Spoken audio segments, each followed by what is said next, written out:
যে মুহূর্তে আপনার ঘটনাটা হয়েছিল তখন ভাবছিলাম যে নাথিং, কিছু হয় নাই, কিন্তু আপনার 4 দিন পর্যন্ত জ্ঞান ফিরলো, তখন 2 হাত 2 পা মুখ গলা এগুলো দেখে আপনার বিশ্বাস করবেন না, ওই সময় ভাই আমার মাথা আকাশটা ভেঙে পড়ছিল। শুধু চিল্লাই আর চিল্লাইতাম আর কইতাম যে আল্লাহ আমি যদি মারা যাইতাম সবচেয়ে বেস্ট হইতাম। আর মনে মনে কইতাম যে আল্লাহ আমার শত্রুরও এরকম কষ্ট দিও না। এতটা কষ্ট হতো ভাই, আওয়াজ বেরোতো না, শুধু পানি বেরোতো, বুঝছেন? এতটা আমার যন্ত্রণা হইতো দীর্ঘ 1 মাস ভাই, আমি জীবনও ভুলবো না।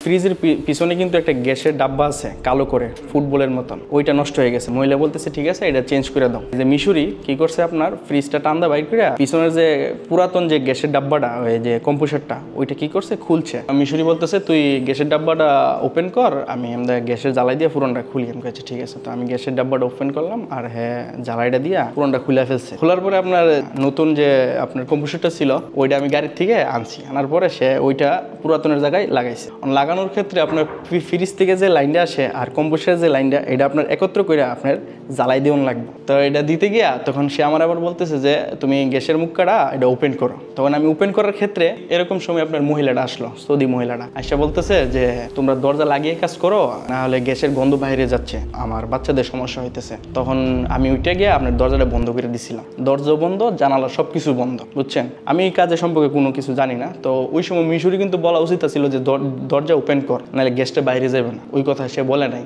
যার কারণে আপনার যখন আপনার সে নতুনটা বসানোর পরে জ্বালাই দিতেছে, জ্বালাই দেওয়ার পরে আপনার জ্বালার যে মাথাটা এটার মধ্যে আগুন ধরান লাগে, ধরাইয়া আপনার জ্বালাই দেওয়া লাগে আর কি তামা দিয়া। আমি গ্যাসটা ওপেন করছি, কিন্তু হ্যাঁ আপনার লাইটার আগুনটা ধরাইতে পারতেছে না। আগুনটা না ধরাইতে 7-8 বারের মতন বাড়ি দিতেছে, লাইটার থেকে আগুনটা ধরতেছে না, যার ফলে আপনার গ্যাস কিন্তু বাইরিতেছে। গ্যাস বাইরে হয়ে আপনার পুরা রুম গ্যাস হয়ে গেছে, গ্যাস কিন্তু বাইরেবার রাস্তা পাইতেছে না। লাস্ট যাতে দিছে বাড়িটা, তা আপনার আগুনটা ওইখানে না লাগে পুরোটা রুম লেগে গেছে। যেটা আমরা সাধারণত মেলায় দেখি, ওই যে কেরোসিন মুখে দিয়ে যে আপনার ফু দেয়, উপরে আগুনের লুটকার যে ফুলে 1 সেকেন্ড বা 2 সেকেন্ড থাকে, এরকম ছিল। কিছু বুঝার ওঠার আগে মিশরি যে হ্যাঁ আপনার চিল্লায় উঠছে, আর আমি শুধু একটা আগুনের লুটকা দেখছি, বাস এতটুকুই। আর কিছু আমি সাধারণ ভাবছি, সাধারণ আগুনের মতন মনে লাগছে। তো আমি আপনার দাঁড়াই গেছি, দাঁড়াই আমি দূরদা বাইরে গেছি।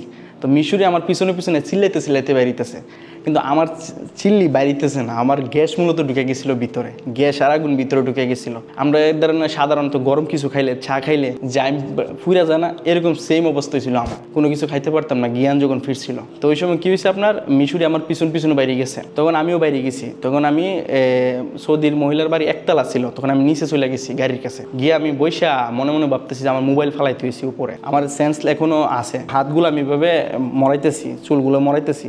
দেখেন না সাধারণত চুলগুলো ফুললে কিরকম হয়ে যায়, এরকম দুর্গন্ধ লাগতেছে আমার নাকি, আর এইগুলো ওইভাবে এমনি করতেছি আর কি। তো আবার ভাবতেছি যে মোবাইলটা পড়ে গেছে, দুর্দাজির সঙ্গে বাইরে না মোবাইলটা আপনার পকেটে পড়ে গেছিল। তো দূরে গিয়া আপনার মোবাইলটা লইছি, গিয়া লোয়ার সময় ওই সময় দেখি আপনার গ্যাস অনবরত আরো বাইরিতেছে। তো আমি কি করছি, আরো সাহস দেখাইয়া আপনার গ্যাসটা বন্ধ করছি। যদি গ্যাস বন্ধ না করতাম, পরবর্তীতে যে আইতো যদি রুমে কোনো আগুন বা কিছু লাগাইতো, তাহলে আরো ব্লাস্ট করতো। তখন আমি গ্যাসটা বন্ধ করছি, বন্ধ করে মোবাইলটা লইয়া নিচে গেছি। ওই যে সিঁড়ি দেওয়া উপরে আবার নিচে নামছি, যার কারণে আপনার শ্বাস প্রশ্বাসটা আরও সমস্যা হয়ে গেছে, নিতে পারতেছি না। তারপরে আপনার চলে আইসে পরে আমি আপনার পানির খুবই তৃষ্ণা পাইছে। তখন আমি মহিলারা বলতেছি জীব ময়া, আসলে ওইখানে আপনার পানির ময়া বলে আর কি, যে জীব ময়া।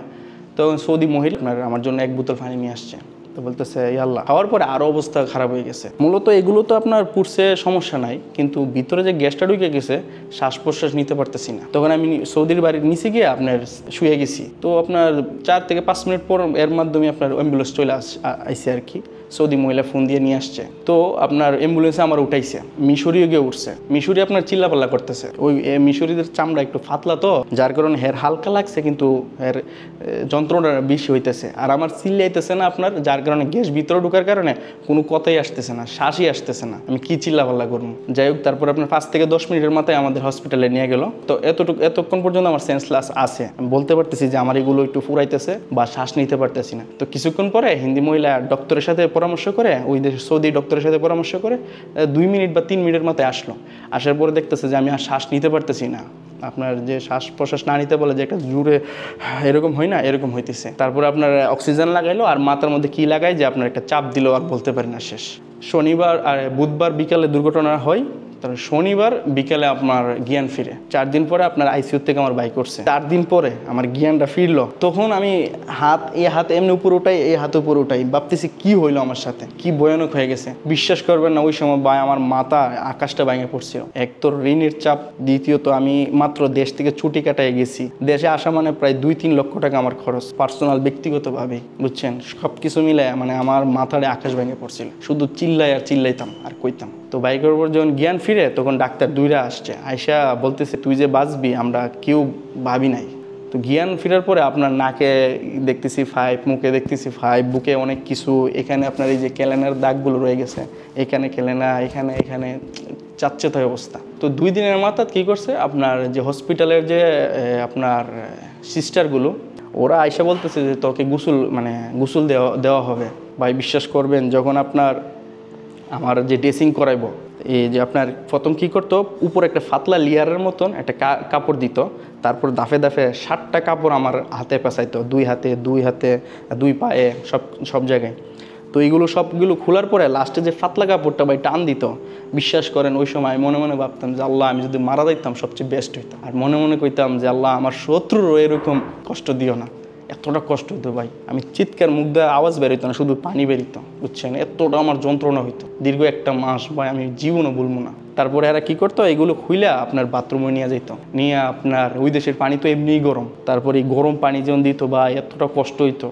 দিয়ে আপনার ওই দেশে একটা সাবান আছে, এই সাবান দিয়ে আপনার মরায় উপরে তো সাদা যে ইনফেকশনগুলো, এইগুলো আপনার মরায় হারা ক্লিন করতো, ওইরা গোসল ফারাইতো। এতটা কষ্ট যন্ত্রণা হইতো ভাই বলার বাইরে। আমি 1 মাস যে কষ্ট করে আসছি আপনাকে আমি বলে বুঝাতে পারবো না।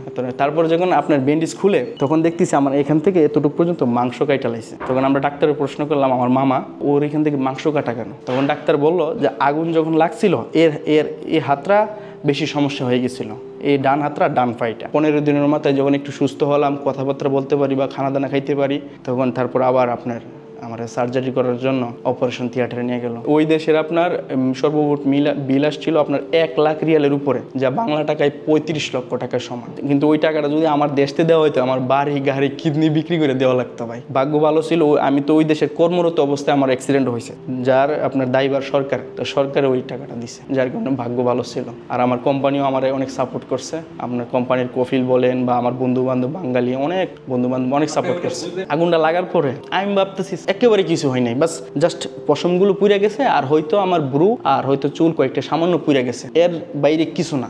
আমার মনে হইতেছে সামান্য কিছু, আপনার গ্যাসটা ভিতরে ঢুকে গেছে না, যার কারণে আমি শ্বাস নিতে এবং বাহির করতে আমার গ্যাসের গন্ধ বেরিতেছি মুখ থেকে, এরকম। আমি ভাবতেছি পানি টানি খাইলে মনে হয় গ্যাসের গন্ধটা ভিতর থেকে বাইরে হইবে না, আর হাত টাত গিয়ে গোসল টোসল দিলে সব কিছু ঠিক হয়ে যাবে, এরকম। নাথিং, কিছুই হয়েছিল না যে এত বড় দুর্ঘটনা ঘটবো আমার সাথে। আমি 30% হয়েছিলাম বার, আর ও 15% হয়েছিল। এজন্য বেশি দান সদগা করা দরকার, বুঝছেন। আমি আল্লাহর রহমতে বেশি দান সদগা করতাম, এটা আমি বলি না কারোর কাছে, কিন্তু আমি করতাম। সত্যি কথা, যেদিন ভাই আমার বিপদ আইব না, আমি ওই দিন একটু ভিতরে একটু কীরকম যেন অনুভব হয়, বুঝছেন। আর যে হসপিটাল আপনার কিং ফাহাদ হসপিটাল, ওই দেশের সবচেয়ে বড় হসপিটাল, ওই হসপিটালের সামনে দিয়ে প্রতিদিন আমার যাতায়াত করতে হয়। দীর্ঘ 1 সপ্তাহ যাবৎ আমার আপনার হসপিটালের প্রতি এত আগ্রহ ছিল না, কিন্তু আমি যাওয়ার সময় হসপিটালের দিকে তাকাই থাকতাম, কীরকম যেন একটা টান অনুভব হইতো। ওই হসপিটালের ভিতরে একটু যাওয়া না ছিল, একটু দেখতাম, অনেক বড় হসপিটাল, এরকম টান অনুভব হইতো। কিন্তু 1 সপ্তাহ পরেই এই অবস্থা, এই হসপিটালে ঢুকাই দিছে আমার, এরকম অবস্থা। প্রায় দীর্ঘ 1 মাস ছিলাম।